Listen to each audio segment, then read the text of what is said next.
हीरे के राज चले जाने राजधानी एक और मजाल बाकी खोख दिए रानी गाना यो हिरान वाला बाजी लगातार रे हिलाइबे कमर खुश हो जइहे यार रे रात भर मजाल कोरावा में राजल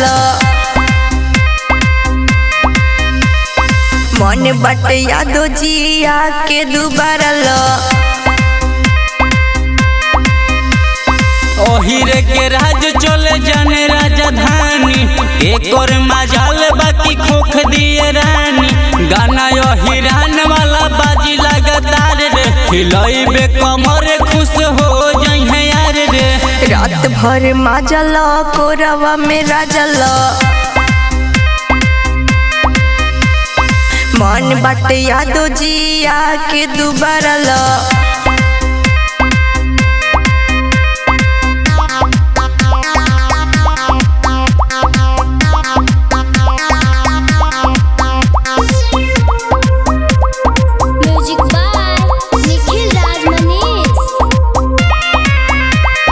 मन बजवन तवन कर ली जी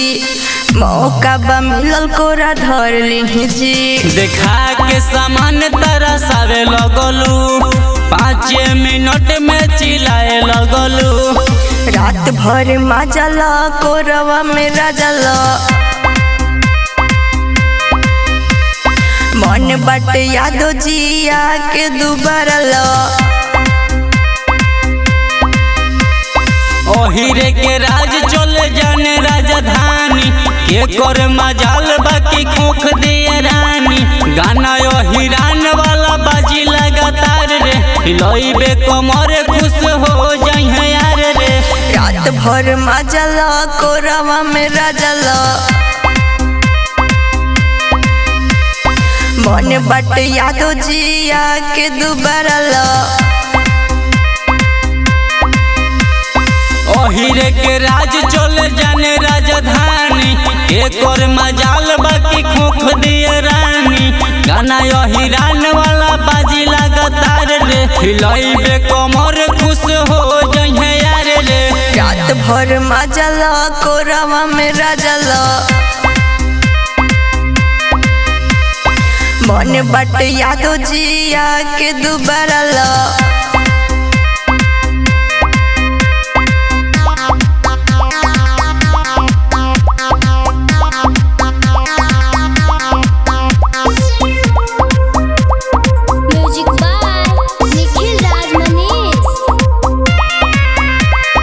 जातना बजोर अजमाली जी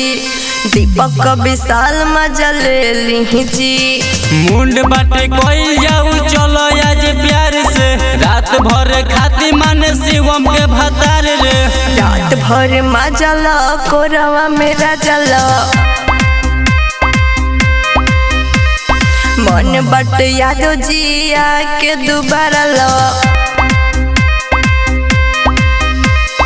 ओ हीरे के राज चले जाने राजधानी एक और मजाल बाकी खोख दिए रानी गाना यो हिरान वाला बाजी लगातार रे हिलाइबे कमर खुश हो जइहे यार रे रात भर मजाल कोरवा में राजल मन बट यादो जिया के दुबारा लो।